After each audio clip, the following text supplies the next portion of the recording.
Bonjour Laurent. Salut Thierry. Vous allez bien ce matin? Bah oui, très bien. Bon, alors, si le froid n'est pas terminé, même si c'est la grande douceur en ce moment, ça va revenir. Ouais. Donc on ne fait pas n'importe quoi au jardin. Non. Mais il y a une plante qu'on peut planter. Ce sont les bulbes. Oui. Alors ça, les bulbes, c'est génial parce qu'on les met en terre et donc on les met environ à 2 fois leur hauteur, 5-10 cm.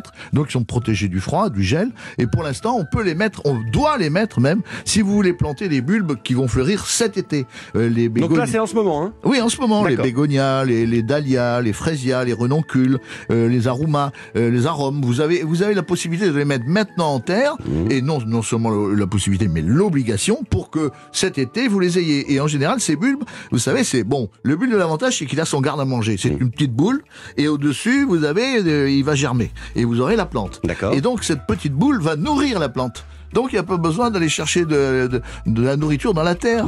La nourriture, il l'a avec lui.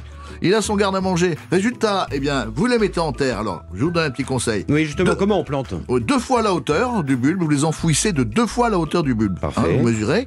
Ensuite, vous simplement vous rebouchez, et puis vous mettez la pointe bien vers le haut, et vous mettez pas d'engrais, vous mettez rien. Vous laissez, vous arrosez, et vous allez dire à vos enfants, par exemple, pour que la plantation soit vraiment sympa, vous allez dire à vos enfants, promenez-vous dans la prairie, prenez les bulbes et jetez-les derrière vous en marchant. Alors comme ça, Ça porte bonheur. et là où ils tomberont, vous les planterez. D'accord. Parce que c'est pas beau s'ils sont trop groupés. Il vaut mieux qu'ils soient un petit peu partout.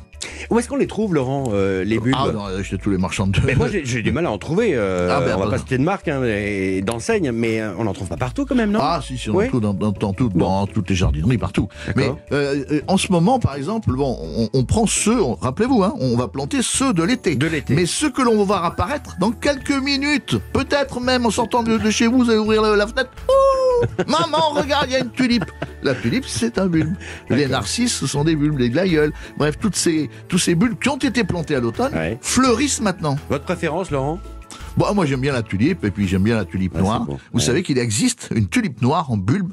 C'est vraiment, elle a été, disons, un peu trafiquée génétiquement, mais il existe une tulipe noire. Et ça rappelle plein de souvenirs. Côté porte-monnaie, ça coûte pas trop cher, hein? Bah, c'est pas donné quand même. Enfin c'est un investissement que vous allez pouvoir répercuter d'année en année, parce qu'une fois que vous l'avez mis en terre, vous le laissez quand il a fané, vous le coupez, et puis l'année suivante, il est là. Et ça, c'est vraiment à planter tout au long de l'année, hein. Là, on plante ceux pour l'été, mais c'est vraiment quelque chose qu'on peut faire... Non, vous plantez maintenant ceux de l'été, et à la fin de l'été, vous allez planter en automne ceux du printemps. D'accord. C'est-à-dire que quand arrivera l'automne, vous serez obligé de faire la même chose, de les mettre en terre. Pourquoi? Parce que, ils vont fleurir au printemps, c'est-à-dire ceux que vous allez voir aujourd'hui. C'est noté. Bon dimanche à vous, Laurent Cabron.